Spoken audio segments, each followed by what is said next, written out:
So today I wanted to take a minute, show you a little video of some problems I ran into with my 2021 Chevrolet Silverado. I had some problems with the backup camera for my trailer and the connections and their location. I called the dealership and they tried to work through it and really couldn't find a good solution for me. But through a few other people, I was able to find out just the information I needed. I wanted to share that with you today. What I had was, I had a connection here that was my 7-way and the two cameras that are OEM cameras for inside the trailer and also behind the trailer. And I needed to move those from here into the bed. And due to the way the wiring harness is that's just not a perfectly simple process. You need a couple jumper wires, and nobody seemed to know what they were, but I did find them, and I wanted to share that with you because it'll make it a lot easier. So let's go ahead and take a look at these plugs up close, and then I'll show you what I did and the couple of things that I had to do to get that fixed up so that I had it the way I wanted it. So let's take a look at that real quick. So this connector right here is your 7-way and a 4-way, which to me is incredibly useless in the bed of the truck, but that's where they put it. And you can see I've already moved it down here, and you can see the outline of where the old one was. Now the old one I moved up into the bed, but to do that you have to have two jumper wires, and here in a minute I'll show you those packages, and it shows the name, brand, and the part numbers. Again, this is on a 2021 Chevrolet Silverado 3500.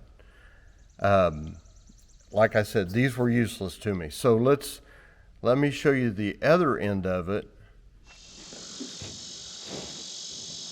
Okay, so here's the connector in the bed. So I've moved it up here. You've got your 7-way, and then you've got your trailer connection. If you can see the embossment there, it shows you the one that should be on the outside of the trailer, the one that's on the inside of the trailer. And you can see where I had cut this liner with a utility knife and then just peeled that out with a cold chisel. So here's the way it looked before, and I just put a little red line on there, trimmed it, went around and peeled it out, and that allowed it to clip back in. Otherwise it just wouldn't clip in. So you've got to get that liner out of the way. You can see how thick that stuff is, probably 1/16 of an inch. Just won't let those metal tabs grab. So here's where your connector goes in the bumper, and you can see that metal tab there.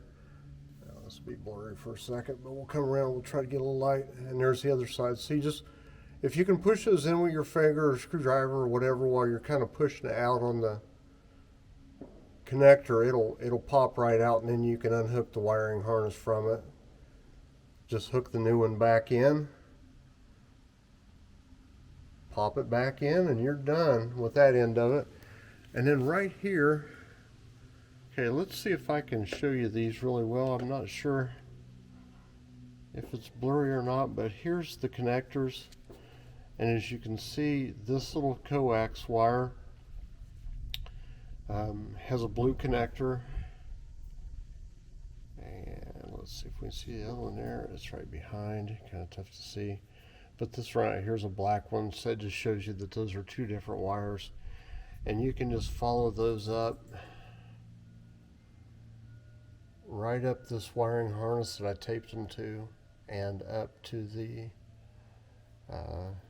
new, or the other bed connector up in there. See if I can get a good light on that.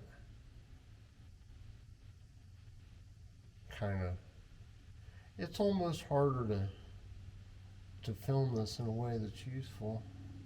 But anyway, you can see where they go up there and they plug in, and really easy job. Just you know, it takes a little finger dexterity to get the connectors out. But other than that, it's really not too bad. So here's where my backup camera drops out. And you can see that the camera wire is quite a bit shorter. Now, the problem that I run into is I have such a long trailer. It's a 48-foot gooseneck. The cable that comes from the OEM cable for this camera is 60 feet long. Well, by the time you go up in the back to get the camera up away from the ground and come down through all your grommets in your trailer and up and down and all that stuff, you're a few feet short. Now, maybe all of you won't run into that, but you don't want these hanging over the tailgate to be plugged into that back camera connector.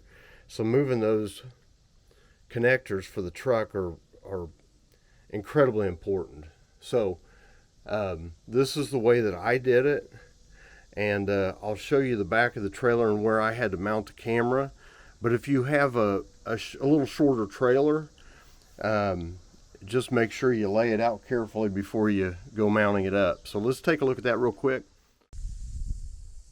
So that's where I mounted my camera. That's really all I had cable for.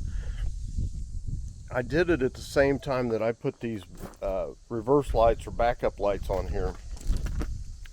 These are just cheap Amazon backup lights, and well, I've got another video coming out with the installation on these and some of the things that I found about those. But let's focus on the camera. And with the view that this has, it really doesn't make a whole lot of difference. And the other footnote on this is you really don't want to depend on this to be able to make a real clear interpretation of where you're backing to. To me, these things are just a reference, you know, to make sure that you're not backing into a tree. You know, for me, I'm always pulling into a spot late at night, particularly backing up here to buildings. So it's just a nice little reference for me. So anyway, I wouldn't depend on them a whole lot, but it's still nice to have. So anyway, that's where I mounted it. It gives me a great view of the whole back of the trailer. I can see both sides real well. I can tell how far I am from the rocks and the building and all my mechanicals that I back up along to. Here's what's important about this is take this screw out, take the camera halves out, split this case, and this little camera connects to the wire by a little clip. So take that out before you start anything, because that's the direction we're going to run it. So that's the first thing you want to do, is get that little camera unhooked and out of this case so that you can thread that wire through reasonably sized holes through your trailer frame all the way back here. So start at the front, come back, and then just plug the camera in and bolt it up. So that's what's important there. That's what I struggled with the first time I hooked it up. So hopefully that helps you a little bit. This connector doesn't come apart on this end. I tried.